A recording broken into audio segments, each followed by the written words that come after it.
Estaba ahí, con la pluma en la mano, y una extraña calma me invadía.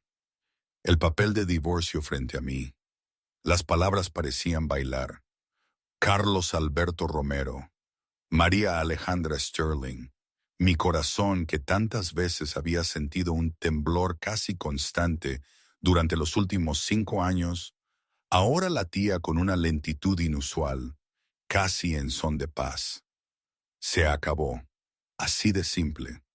Él esperaba una escena, gritos, súplicas, como si yo aún fuera esa María a la que conoció.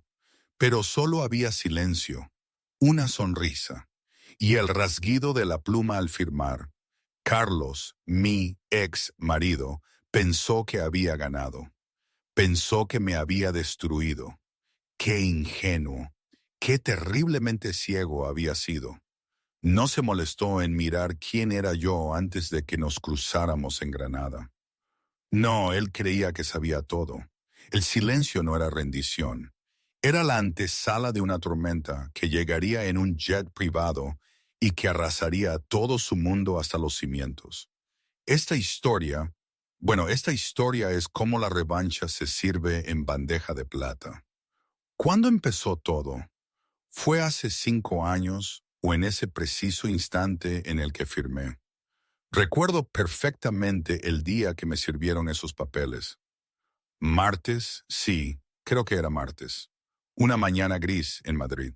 Estaba en el salón de ese ático en el barrio de Salamanca, doblando la ropa de la tintorería de Carlos. El silencio era total, salvo por el zumbido constante de la ciudad allá abajo. El ascensor sonó, abriéndose directamente en el vestíbulo. Entró Carlos y no venía solo. Ana, su madre, iba con él, y un hombre que no reconocí, un tipo rechoncho con un maletín, oliendo a puros rancios. ¿Carlos? Pregunté, y se me cayó una camisa. Has llegado temprano. Siéntate, María, dijo él, sin un saludo, sin una mirada. Pasó de largo, directo a la barra, y se sirvió un trago. Eran las 11 de la mañana. Ana se sentó en el sillón con una sonrisa de triunfo, de esas que te atraviesan el alma. Por fin, murmuró, te lo dije hace 2 años. El hombre rechoncho colocó su maletín sobre la mesa de centro. Señora Romero, mi nombre es Gregorio Fuentes, soy el abogado de Carlos. Miré de reojo a Carlos y luego al abogado. ¿Qué es esto? Se acabó, María, dijo Carlos, dándose la vuelta. Parecía aburrido, como si esto fuera una reunión tediosa que quería terminar cuanto antes. Te pido el divorcio. Me quedé inmóvil, creí que me sentiría rota. Esperaba lágrimas, sí me las esperaba, pero después de años de desprecio, de insultos, de verle con Josefa, todo lo que sentí fue un extraño alivio, una especie de adormecimiento. ¿Con qué motivos? Pregunté, mi voz apenas un hilo. Diferencias irreconciliables, dijo Fuentes, abriendo una carpeta. Y francamente, incompatibilidad de estilos de vida. Carlos es una figura pública ahora. Su perfil está en ascenso. Necesita una esposa que encaje con esa trayectoria. Que encaje con su trayectoria, repetí, y una pequeña risa amarga quiso salir, pero la contuve. ¿Te refieres a Josefa? Carlos se detuvo, el vaso a medio camino de sus labios. Deja a Josefa fuera de esto. Esto es sobre nosotros. No funcionamos. Eres estática, María. No tienes ambición. Me estoy ahogando, arrastrando el peso muerto de este matrimonio. Ana intervino. Ay, Carlos, deja de ser tan educado. Luego se giró hacia mí. María, mira, estamos siendo generosos. Como no hubo acuerdo prematrimonial, un error que le rogué que no cometiera, Carlos te ofrece un acuerdo.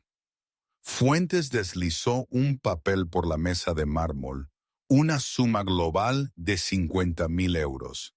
Y te quedas con el coche, El Honda de 2018. Miré el papel. Carlos valía millones. Su bono del año pasado, solo eso, fue de 3 millones. 50,000 euros era un insulto. Era menos de lo que gastaba en la cuota de su club de golf. ¿50,000? Pregunté en voz baja. Es más de lo que mereces, espetó Carlos. No trajiste nada a este matrimonio. No tienes trabajo, ni dinero familiar, ni conexiones. Has vivido de mí durante 5 años. Tómalo. Firma los papeles y vuelve de donde viene la gente como tú.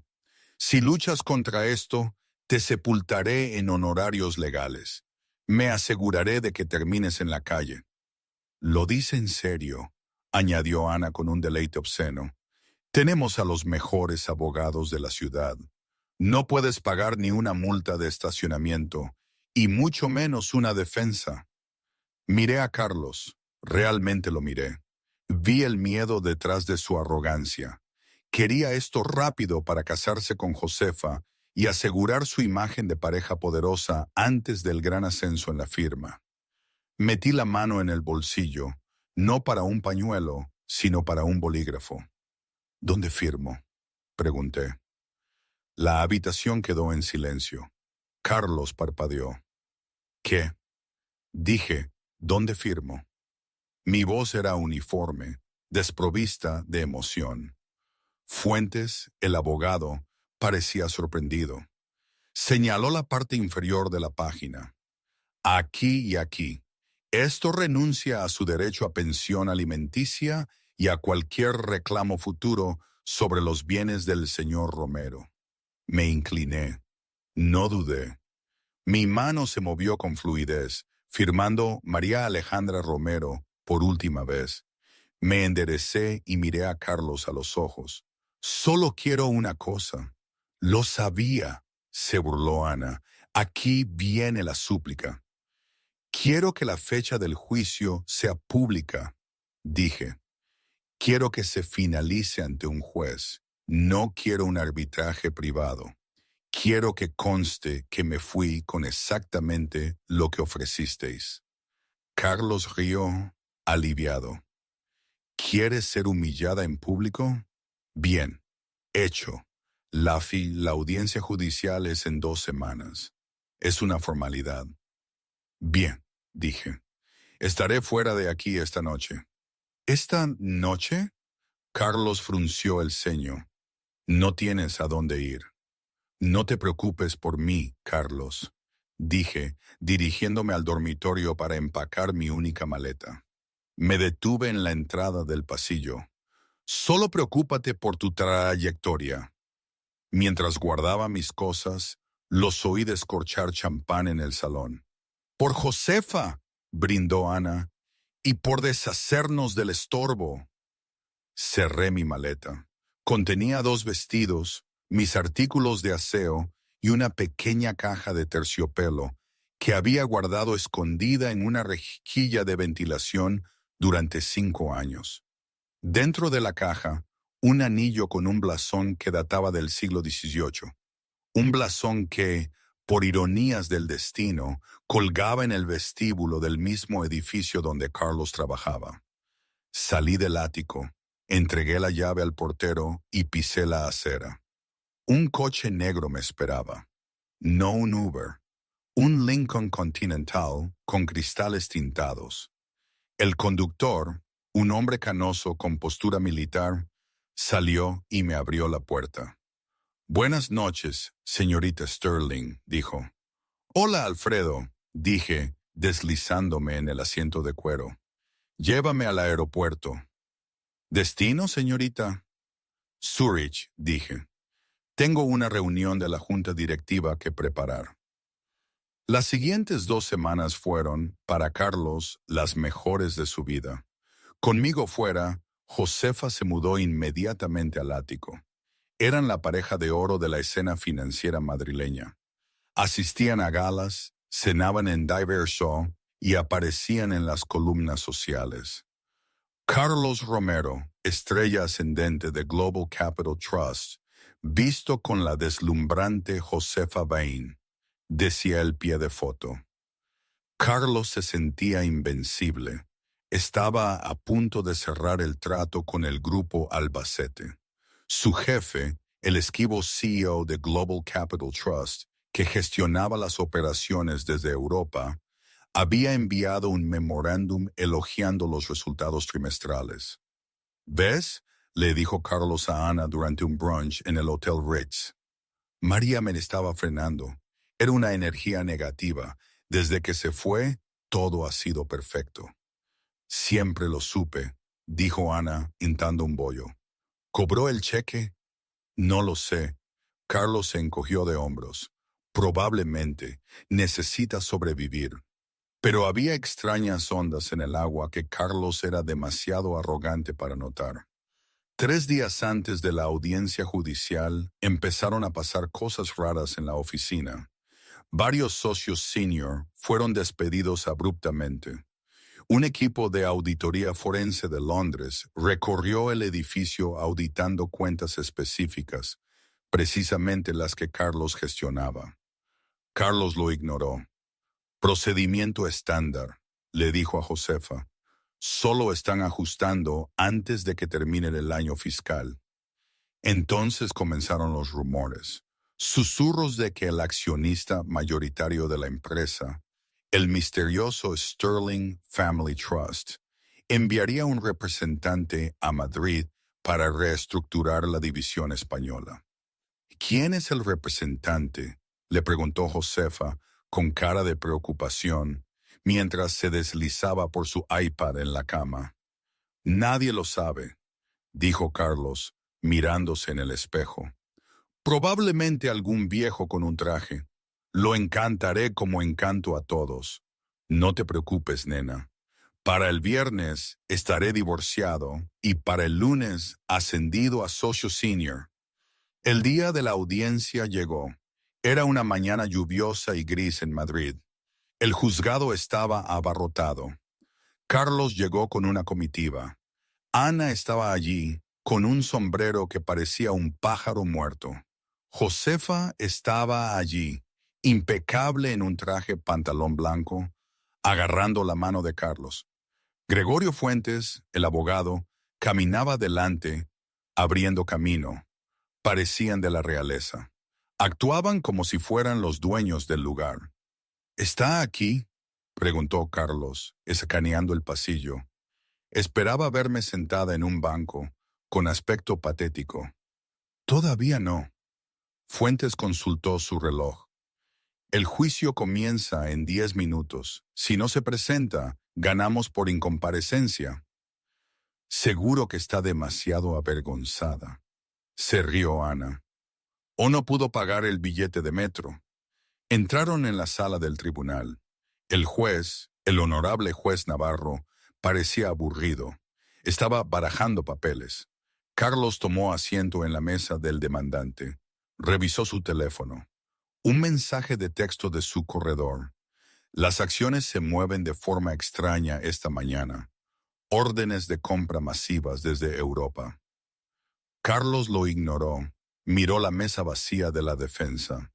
Señoría. Fuentes se puso de pie. La demandada, la señorita María Alejandra Romero, no está presente. Solicitamos un juicio por incomparecencia de inmediato. El juez Navarro levantó la vista por encima de sus gafas. Son las 8:59, señor letrado. La sala comienza a las 9. Esperaremos. Los segundos pasaron. 8:59 y 30 segundos. 8:59 y 45 segundos. No viene, susurró Josefa, apretando la mano de Carlos. Ganamos. Entonces, un sonido. No fue la apertura de las pesadas puertas de madera. Fue una vibración. Un rugido bajo que parecía venir de fuera, penetrando las gruesas paredes de piedra del juzgado. Se hizo más fuerte, haciendo temblar el agua de la jarra sobre el escritorio del juez.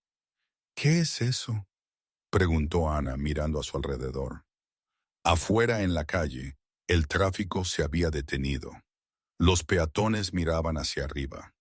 Descendiendo a través de las nubes grises, cortando la lluvia como una flecha plateada, venía un helicóptero. Pero no era un helicóptero de noticias ni uno de policía. Era un Sikorsky S-76 pintado en azul medianoche con un blasón dorado en el lateral. Pasó de largo los helipuertos, se mantuvo a baja altura, creando un espectáculo antes de aterrizar en la azotea privada del edificio adyacente al juzgado, un edificio propiedad del Sterling Trust. De vuelta en la sala, las puertas no solo se abrieron, fueron empujadas por dos hombres grandes con trajes y auriculares. La sala quedó en silencio. Luego entró una mujer.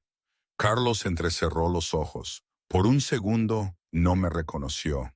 Llevaba un traje negro a medida que le quedaba como una segunda piel. Givenchy, de la temporada actual. Llevaba gafas de sol que se quitó lentamente. Mi cabello, generalmente recogido en un moño desordenado, ahora caía en ondas brillantes y en cascada. En mi muñeca, un reloj Patek Philippe que valía más que todo el ático de Carlos. Y detrás de mí, 4 abogados, no de barrio. Eran socios senior de Kirkland & Ellis, la firma más agresiva del mundo. A Carlos se le desencajó la mandíbula. Ana soltó su bolso. Caminé por el pasillo central. No miré el suelo, no miré al juez, miré directamente a Carlos. Mis ojos eran diamantes fríos y duros. Llegué a la mesa de la defensa y uno de los abogados de alto poder me apartó la silla. Disculpe la tardanza, señoría, dije. Mi voz ya no era un susurro, dominaba la sala. Mi piloto tuvo algunos problemas con los vientos de frente al venir de Montecarlo. Los ojos del juez Navarro se abrieron de par en par. Reconoció al abogado principal a mi lado. Señor Romero, no sabía que aceptaba casos de divorcio. El abogado, un hombre que cobraba 2,000 euros la hora, sonrió finamente.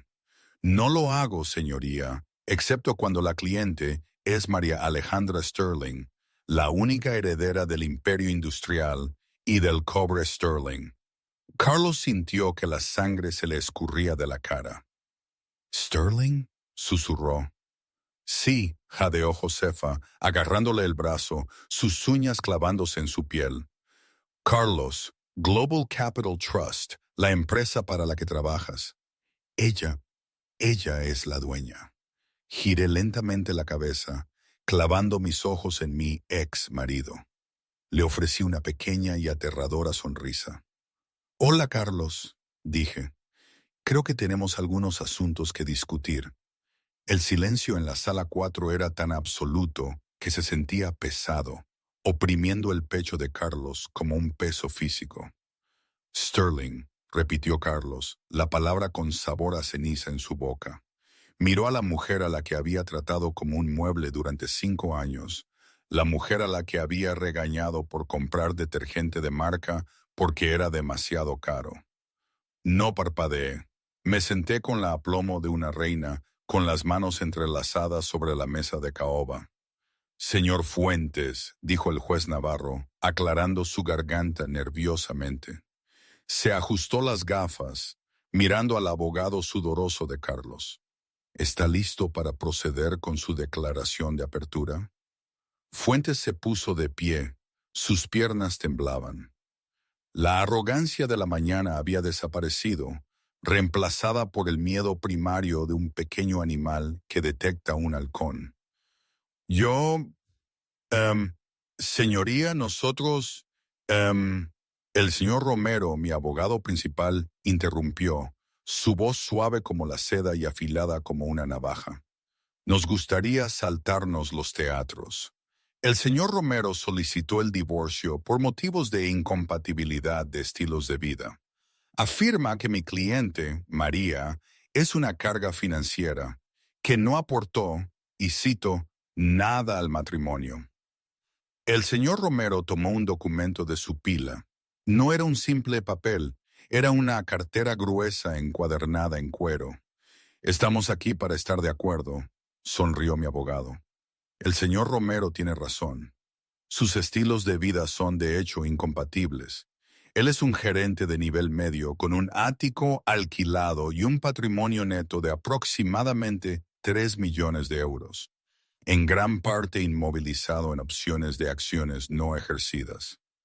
Mi cliente, María Alejandra Sterling, es la accionista principal del Sterling Global Trust, con una valoración personal de 4.2 mil millones de euros. Un jadeo recorrió la sala. Ina, sentada en la primera fila, hizo un sonido como una tetera moribunda. Se agarró el pecho, mirando mi traje Givenchy como si fuera un artefacto alienígena. Miles de millones, jadeó, con M. Por lo tanto, continuó mi abogado, aceptamos el divorcio de inmediato. Sin embargo, tenemos una contrademanda con respecto a la división de bienes. Carlos encontró su voz, se puso de pie, su cara roja con una mezcla de humillación y enfado persistente. Esto es una mentira. Ella es una bibliotecaria. Trabajaba en la Biblioteca Pública de Granada. Por fin hablé. No me puse de pie, no era necesario. Me incliné hacia el micrófono. Trabajé en la biblioteca porque amo los libros, Carlos. Dije, mi tono conversacional, casi aburrido, y porque quería saber qué se sentía vivir una vida sin que la gente me pidiera dinero. Quería ver si podía encontrar a alguien que me amara a mí, no a la chequera. Hice una pausa dejando que las palabras se asimilaran. Pensé que lo había encontrado contigo, continué, mis ojos endureciéndose. Pero luego me di cuenta de que no me amabas. Amabas tener a alguien a quien despreciar. Necesitabas una esposa pequeña para sentirte como un gran hombre. Eso no es verdad, tartamudeó Carlos. ¿No lo es? Abrí una carpeta frente a mí. Hablemos de bienes. Me ofreciste 50.000 euros y el Honda. Generoso. Pero creo que deberíamos hablar del ático. El ático está a mi nombre, gritó Carlos. Lo compré el año pasado. Hiciste un pago inicial, lo corregí, y obtuviste una hipoteca a través de la cooperativa de crédito de empleados de Global Capital Trust, un banco propiedad de mi familia. Señor Romero. Mi abogado asintió. A partir de esta mañana, el Sterling Trust ha ejercido su derecho a recuperar todos los préstamos de alto riesgo de empleados bajo investigación por mala conducta. Su hipoteca ha sido reclamada, señor Romero. Tiene 24 horas para pagar el saldo restante de 4.2 millones de euros, o la propiedad será embargada. Carlos se agarró a la mesa. ¿Qué? No pueden hacer eso. Ya lo hicimos, dijo mi abogado. Y el coche, el Lincoln en el que llegó, alquilado a través de la compañía. Ese contrato de alquiler ha sido rescindido con efecto inmediato. Creo que la grúa está afuera ahora mismo. Enna soltó un sollozo. ¿Pero dónde vamos a vivir? Miré a mi suegra. Por primera vez, no había miedo en mis ojos, solo compasión. Sugiero que busque un hotel, Ana. Uno que acepte tarjetas de crédito, asumiendo que Carlos no haya agotado las suyas en joyas para Josefa. Josefa, que se había ido encogiendo en su asiento, se levantó de repente. «Yo no sabía», gritó, mirando al juez, luego a mí. «María, escúchame, no tenía idea de quién eras. Carlos me dijo que lo estabas arrastrando. Él también me mintió». Carlos se giró. «Josefa, cállate». «No, cállate tú», gritó Josefa, presa del pánico. Se dio cuenta de que su carrera en Global Capital Trust probablemente había terminado si no se distanciaba. «Me manipuló. María, por favor, yo también soy una víctima aquí». Reí. Fue un sonido frío y musical. «Siéntate, Josefa. No eres una víctima, solo eres una mala inversión». Volví a mirar al juez. «Señoría, renuncio a todos los derechos sobre el plan de jubilación del señor Romero, sus ahorros y sus efectos personales.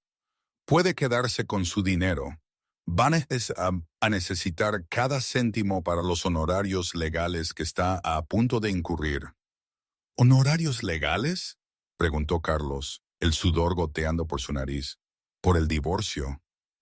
No, dije, cerrando mi expediente. Por el juicio por malversación. La sala se quedó en silencio sepulcral. ¿Qué?, susurró Carlos. ¿Creíste que no estaba vigilando?, pregunté suavemente. Eres director senior en mi firma, Carlos. Durante 3 años has estado desviando honorarios de clientes a cuentas offshore en las Islas Caimán. Creíste ser inteligente escondiéndolo bajo gastos de consultoría. Pero olvidaste una cosa. El auditor que aprueba esas cuentas reporta a la junta directiva y la junta directiva me reporta a mí. El señor Romero entregó una gruesa pila de papeles al alguacil. Evidencia de fraude electrónico, malversación de fondos y uso de información privilegiada. Estamos presentando esto a la fiscalía mientras hablamos. El juez Navarro miró los documentos.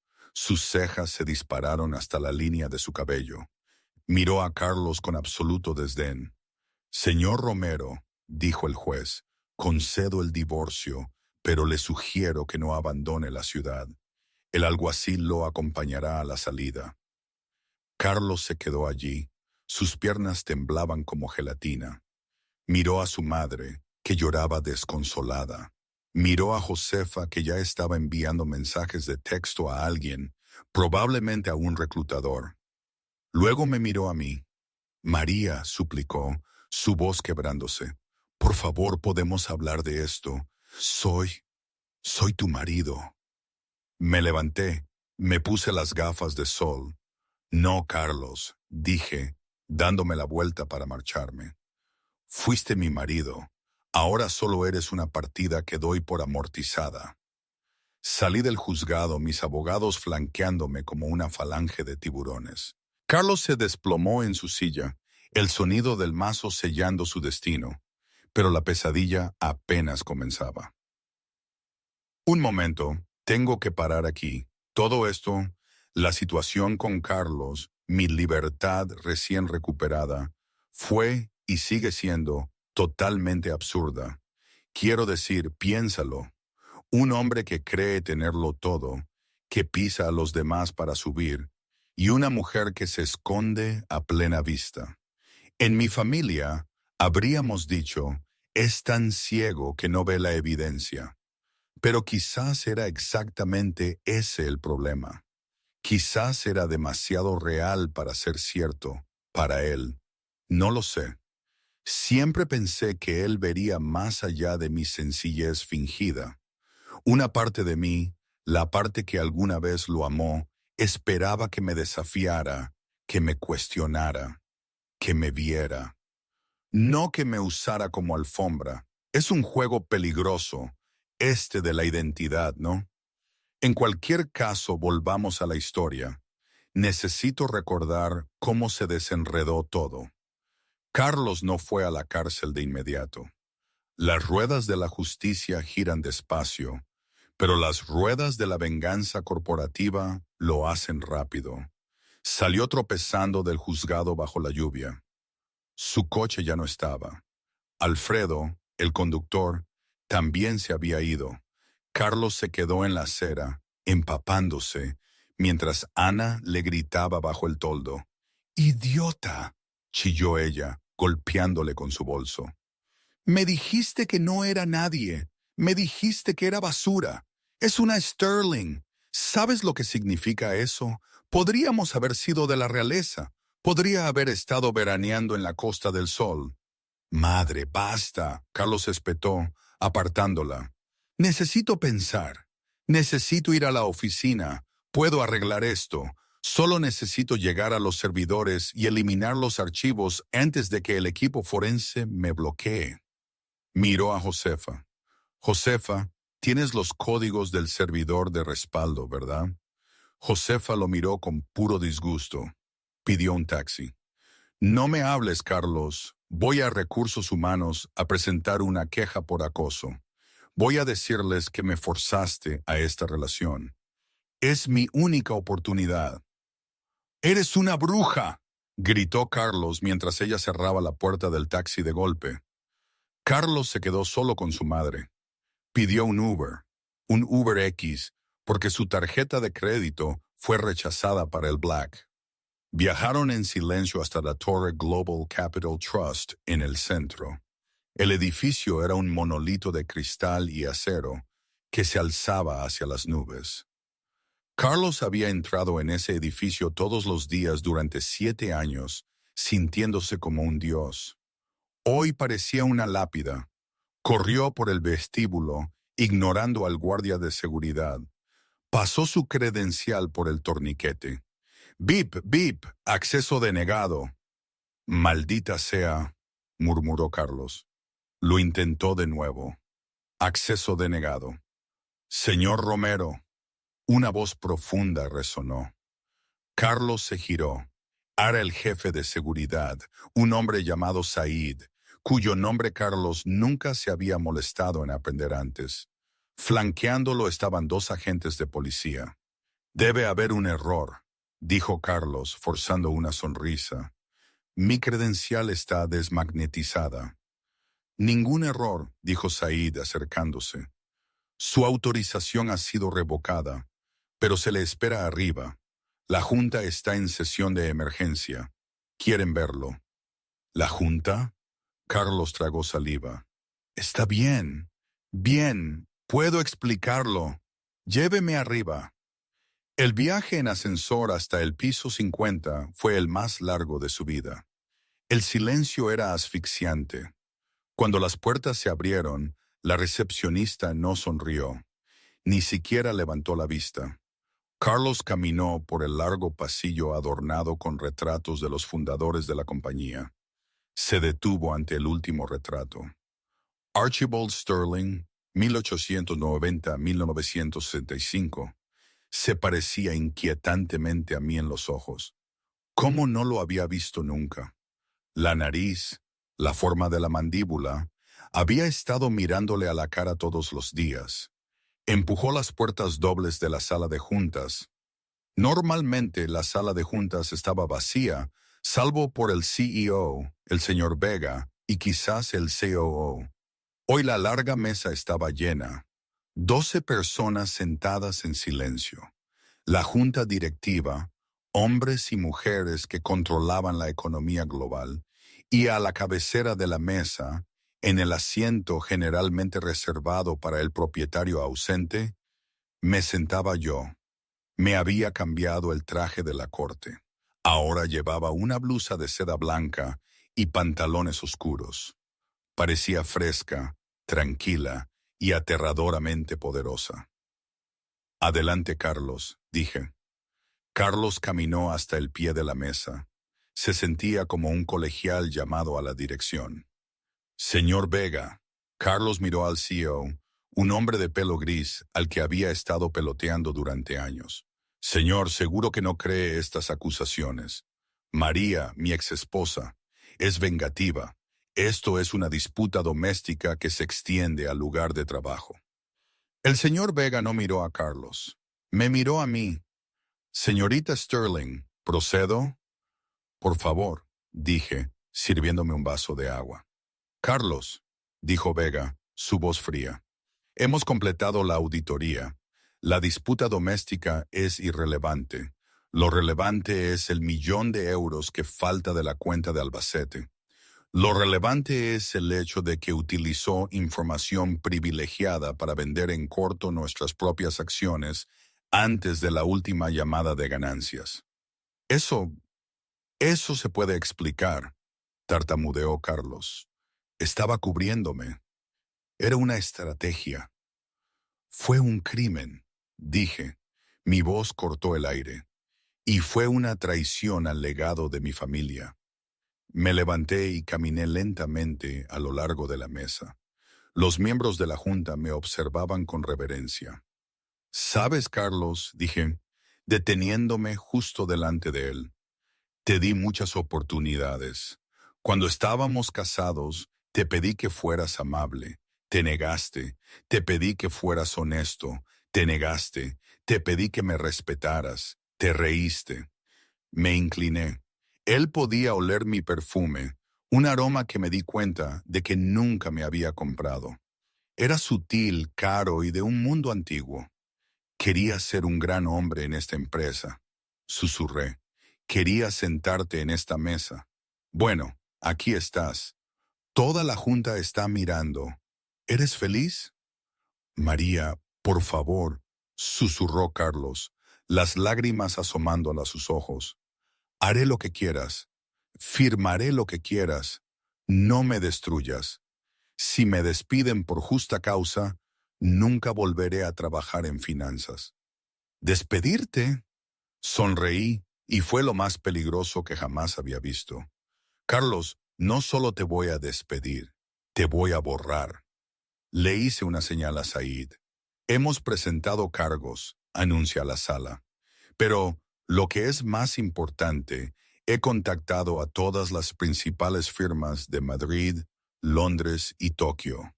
Les he informado personalmente de tus indiscreciones. No solo estarás desempleado, Carlos, serás inempleable. No podrás conseguir un trabajo como cajero de banco, y mucho menos como corredor. «¡No puedes hacer eso!», gritó Carlos. «Es difamación». «No es difamación si es cierto», dije simplemente. «Sáquenlo de aquí». Said agarró el brazo de Carlos. «Espera», Carlos forcejeó. «María te amaba. Al principio te amaba». No me di la vuelta. Volví a la cabecera de la mesa y me senté. «Y eso», dije a la junta, ignorando sus gritos mientras lo arrastraban. «Concluye el asunto del empleado deshonesto. Ahora, ¿pasamos a la adquisición del grupo Albacete?».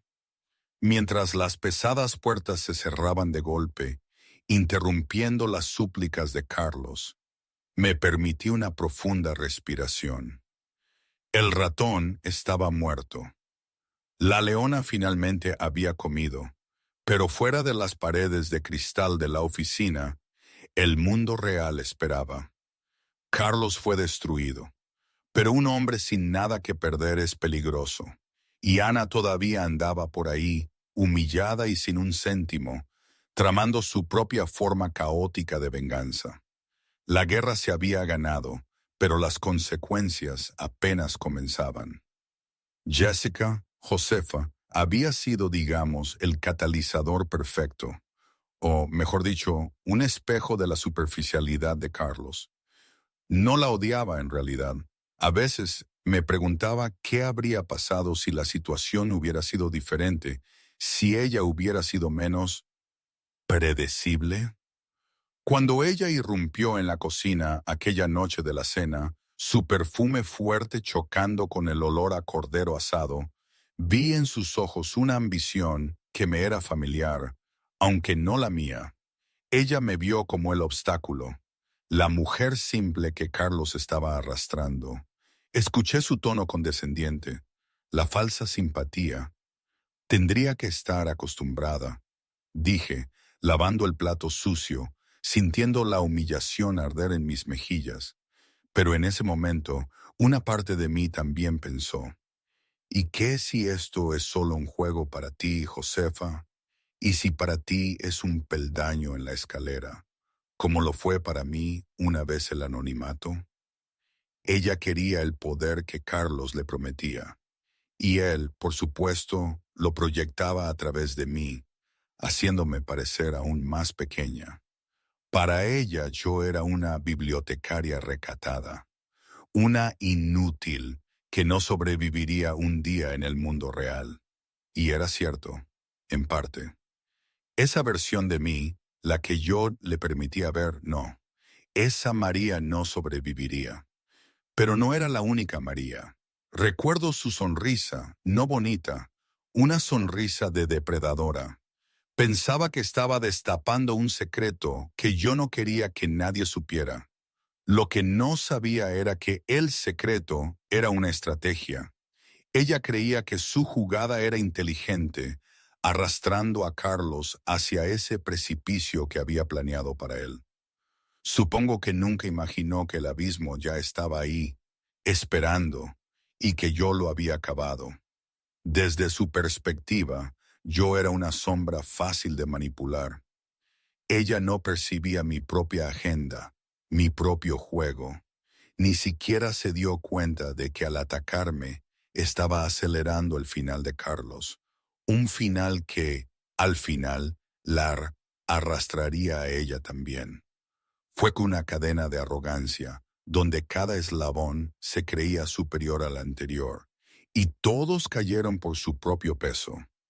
¿No os parece curioso cómo las personas más ambiciosas pueden ser también las más ciegas? La caída de Carlos no fue un descenso elegante, fue un golpe. 3 horas después de ser escoltado fuera del edificio Global Capital Trust, Carlos se sentó en una silla de plástico en la sala de espera de la comisaría de Centro Norte.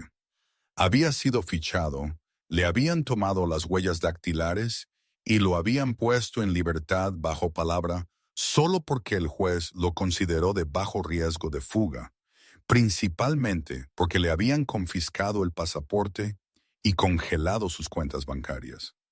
Salió de la comisaría hacia el cegador flash de las cámaras. ¡Carlos! ¡Carlos!, gritaban los paparazzi. ¿Sabía que su esposa era una multimillonaria? ¿Es cierto que robó 3 millones de euros? ¿Qué tiene que decir sobre la declaración de Josefa Vine?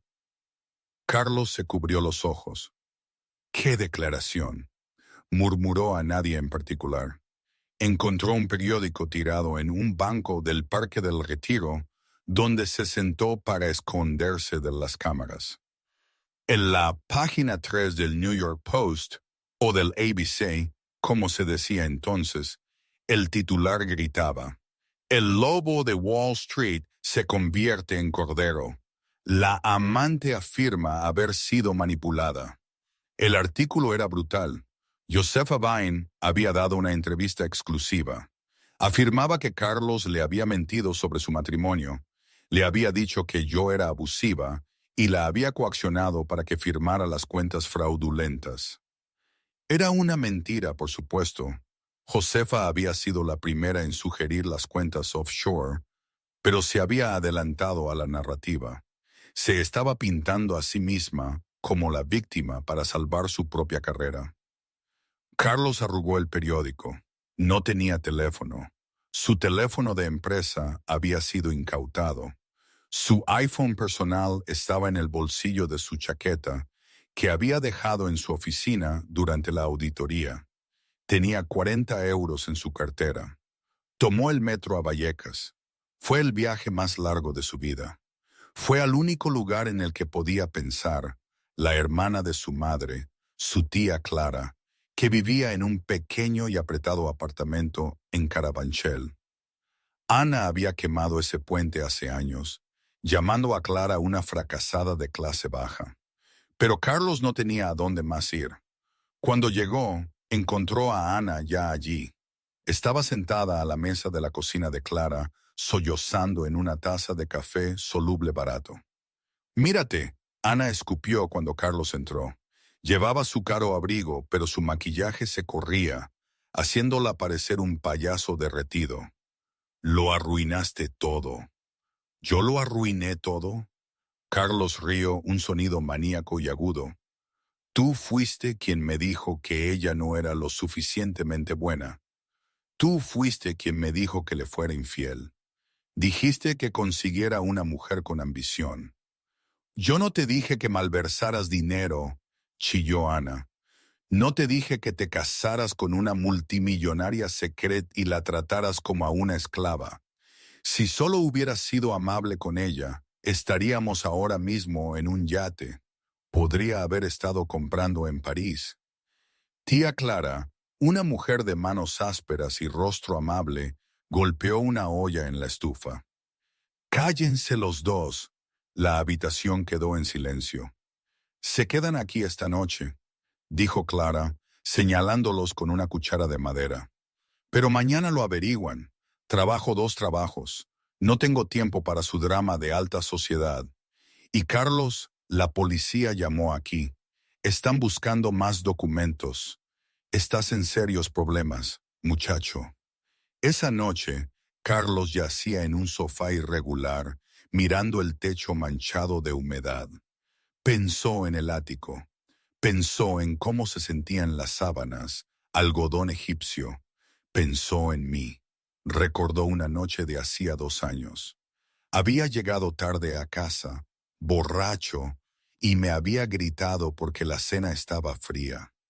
Yo no le había devuelto el grito, simplemente la había calentado, puesto la mesa y le había preguntado cómo le había ido el día.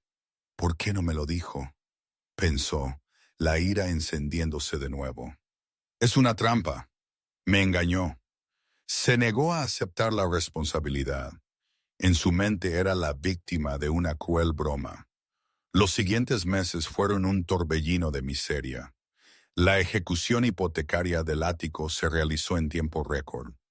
Todos los muebles de Carlos, sus trajes de diseñador, su colección de relojes, todo fue subastado para pagar los fondos robados. Debido a la notoriedad del caso, nadie lo contrataría. Postuló a firmas boutique, rechazado. Postuló a bancos, rechazado. Postuló para ser gerente en un concesionario de automóviles. El dueño se rió en su cara y le pidió una selfie para publicar en Instagram con la leyenda: "Mira quién pidió trabajo hoy". Carlos Romero, el hombre que quería ser el rey de Madrid, terminó trabajando en el turno de noche en un almacén en Getafe, empacando cajas para un minorista en línea. Sus manos se llenaron de ampollas. Le dolía la espalda y cada vez que veía un jet privado volar por encima, sentía una piedra en el estómago. Pero el golpe final aún no había llegado. 6 meses después del juicio, Carlos recibió una carta. No era de un abogado, era una nota manuscrita en papel grueso, color crema. Carlos, encontré esto en tu viejo escritorio. Pensé que deberías tenerlo. Es lo único tuyo que no vendí. María. Dentro del sobre había una fotografía de ellos de su luna de miel en la Costa de la Luz. Parecían felices. En la parte de atrás, con mi letra de hace 5 años, decía: "A mi amor, construiremos el mundo juntos. Hay más". Carlos se quedó mirando la foto. Se sentó en la acera afuera del almacén cubierto de polvo y por primera vez en su vida no sintió ira. Sintió un dolor vacío y hueco. Se dio cuenta de que el dinero no había sido la prueba. La pobreza no había sido la prueba. Yo era la prueba. Y él había fallado. 12 meses después, Madrid había olvidado el nombre de Carlos Romero. La ciudad era una máquina que masticaba fracasos y los escupía, reiniciando su memoria para el próximo escándalo. Pero para Carlos, el año había sido una lenta y tortuosa eternidad. La Gala Sterling no era solo un evento, era una coronación celebrada en el Museo del Prado. Era la entrada más exclusiva de la década. Las enormes escaleras de piedra que conducían al museo estaban cubiertas por un río de alfombra roja flanqueado por cuerdas de terciopelo y una falange de guardias de seguridad que parecían estatuas talladas en granito. El aire era eléctrico, vibrando con la energía caótica de 1000 obturadores de cámara, haciendo clic al unísono.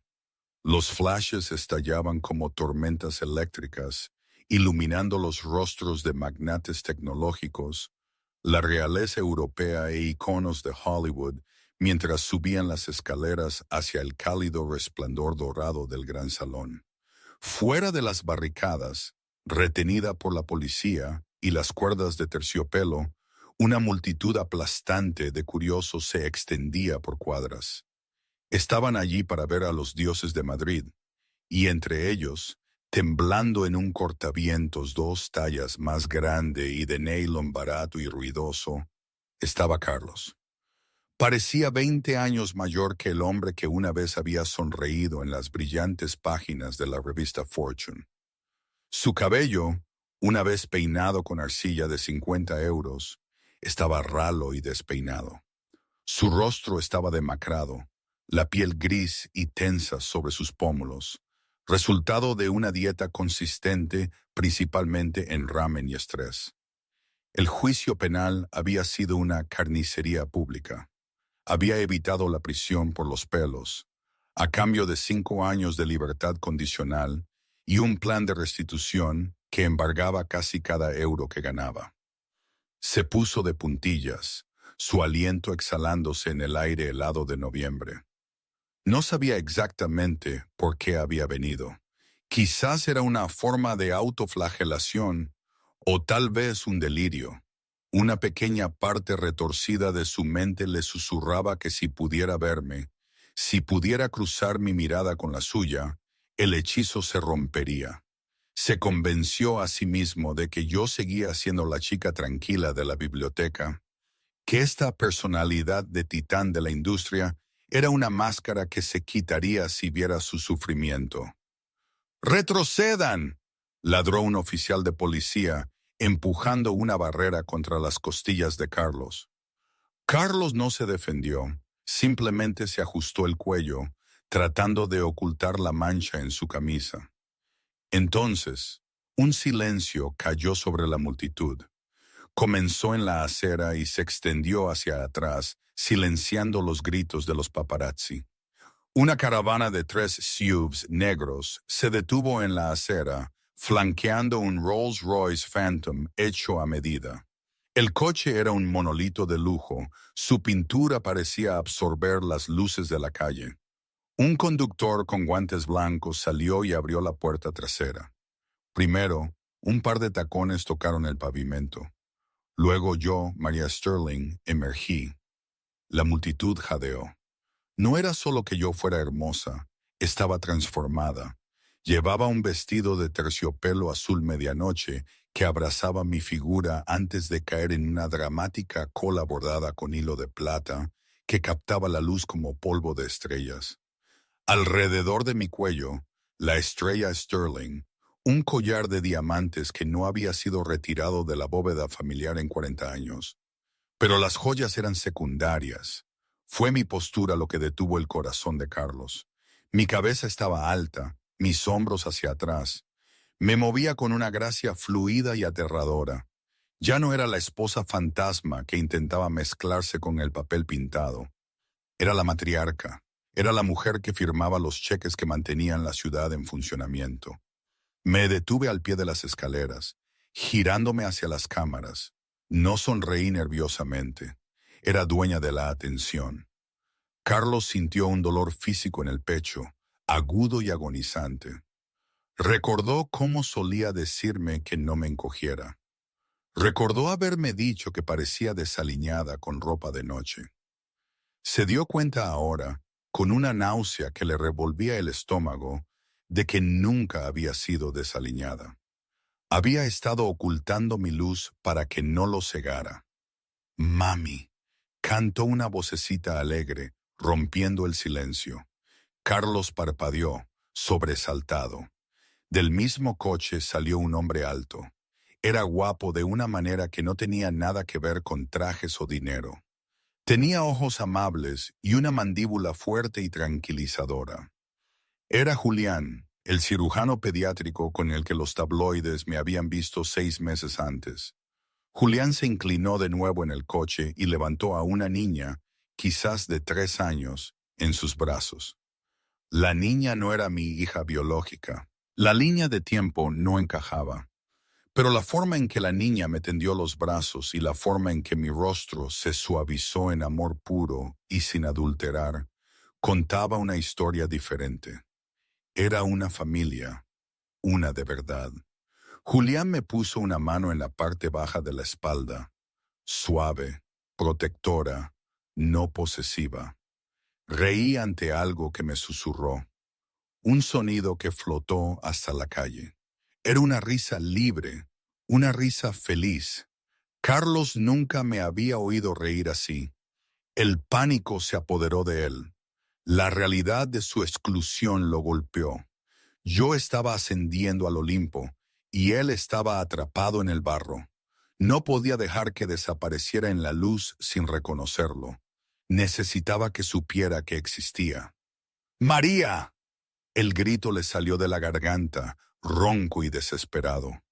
Fue lo suficientemente fuerte como para hacer girar cabezas en la multitud. ¡María, mírame! Se empujó contra la barricada, sus ojos abiertos y frenéticos. ¡Soy yo! ¡Soy Carlos! Los guardias de seguridad se tensaron, listos para interceptar, pero yo me detuve. Estaba a mitad de las escaleras. Hice una pausa, mi mano apoyada en la cuerda de terciopelo. Lentamente, deliberadamente, me di la vuelta. Desde mi posición en lo alto de la calle, miré hacia el mar de oscuridad. Escaneé los rostros de los fans que gritaban, los fotógrafos hambrientos y los turistas curiosos. Luego, mi mirada se fijó en él. El tiempo pareció suspenderse. Los flashes se desdibujaron en una neblina. Solo estábamos nosotros dos, separados por 15 metros de alfombra roja y un océano de decisiones. El corazón de Carlos golpeaba contra sus costillas. Dio un medio paso hacia adelante, levantando una mano temblorosa. «Mírame», suplicó en silencio. «Mira lo que me hiciste. Mira cuánto he pagado. Ódiame si quieres, pero no me ignores». Él quería que yo estuviera enojada. El enojo significaría que todavía importaba. El enojo significaría que todavía había una conexión, por tóxica que fuera. Pero yo no parecía enojada. Miré su chaqueta barata y mal ajustada. Miré sus ojos desesperados y hundidos. Miré al hombre que una vez había tenido mi vida en sus manos y la había tratado como un juguete. Mi expresión permaneció perfectamente tranquila. No había una chispa de venganza, ni una sonrisa de triunfo. Solo una profunda y devastadora indiferencia. Era la mirada que uno le da a un extraño en el metro o a un trozo de basura en la acera. Reconocido, pero irrelevante. Ya lo había llorado. Ya había enterrado su recuerdo. Para mí, el hombre que temblaba en la acera ya no era un monstruo. Era solo una nota a pie de página en un capítulo que ya había terminado de escribir. A mi lado, Julián se inclinó, su expresión preocupada mientras seguía mi mirada hacia el hombre desaliñado que gritaba al pie de las escaleras. «¿Todo bien, cariño?», preguntó Julián, su voz baja. «¿Lo conoces?». Miré a Carlos un segundo más, dejando que el silencio se extendiera hasta que se sintió como un peso físico sobre los hombros de Carlos. Luego, una pequeña y educada sonrisa tocó mis labios. Me volví hacia Julián, mis ojos regresaron a la calidez de mi nueva vida. «No», dije, mi voz lo suficientemente clara como para ser arrastrada por el viento. «Solo un fantasma. Entremos». Me di la vuelta. El movimiento fue definitivo. Tomé el brazo de Julián y juntos subimos los últimos escalones. Las pesadas puertas de cristal del museo se abrieron de golpe, derramando luz dorada sobre la alfombra roja, absorbiéndonos en un mundo de música, calidez y poder. Luego las puertas se cerraron. El clic del cerrojo resonó en la mente de Carlos como un disparo. La luz se había ido. Él estaba de nuevo en el frío. «Muy bien, el espectáculo ha terminado. Sigan circulando», gritó el oficial de policía, empujando a la multitud. Carlos se quedó allí un largo momento, la imagen de mi vestido azul grabada en sus retinas. Los paparazzi bajaron sus cámaras, revisando sus fotos, ya aburridos. Tenían la foto de la reina. No les importaba el mendigo. Carlos se alejó del museo. Se sentía vacío, raspado de la ira que lo había sostenido durante el último año. Se dio cuenta entonces de la verdadera magnitud de su tragedia. No era que hubiera perdido el dinero. No era que hubiera perdido el ático. era que había tenido un diamante en la mano, lo había confundido con cristal y lo había tirado para perseguir lentejuelas. Mientras comenzaba la larga caminata hacia la estación de metro, tenía un turno en el almacén que comenzaba en 1 hora. Un profundo estruendo sacudió el pavimento bajo sus zapatillas gastadas. Se detuvo y miró hacia arriba, elevándose sobre el horizonte de Madrid, virando bruscamente sobre el Parque del Retiro hacia el Atlántico, un Gulfstream GK 150. Sus luces de navegación parpadeaban rítmicamente contra las nubes oscuras. En la cola, iluminado por un foco, estaba el escudo dorado de Sterling. No me llevaba a mí. Yo estaba dentro del museo. Probablemente llevaba a mis padres, o quizás simplemente hacia una vuelta de la victoria. Un símbolo del imperio que seguía volando mientras él permanecía en tierra. Carlos observó el jet subir más y más alto, los motores rugiendo con un poder que nunca volvería a tocar. Observó hasta que las luces fueron solo otra estrella en el frío cielo nocturno, indistinguibles de los millones de otras. Se subió el cuello contra el viento cortante, bajó la cabeza y se fusionó con las sombras de la ciudad. La reina había ascendido, el bufón fue olvidado, y en el juego de alto riesgo del amor y el poder, la casa siempre gana. Carlos Romero pasó el resto de su vida persiguiendo la sombra de lo que perdió. Aprendió la lección más dura de todas. El verdadero poder no está en el dinero que ostentas, sino en el carácter que mantienes cuando nadie te mira. Y hoy miro las luces de la ciudad desde mi ventana, un silencio diferente al de aquel ático que compartí con Carlos. A veces me pregunto si fue demasiado lejos, si debería haberle dado una oportunidad, pero entonces recuerdo su mirada, la indiferencia, el desprecio, y sé que no había otra forma. La victoria se siente dulce, sí, pero no sin una punzada de algo más, algo que se parece a la melancolía por la persona que fui y la persona que él creyó que era. ¿Acaso no es así la vida? Una mezcla constante de victorias y pérdidas, de decisiones que marcan el rumbo y otras que simplemente te dejan varado. Nada es perfecto, ni siquiera un final aparentemente justo, pero este es mi presente.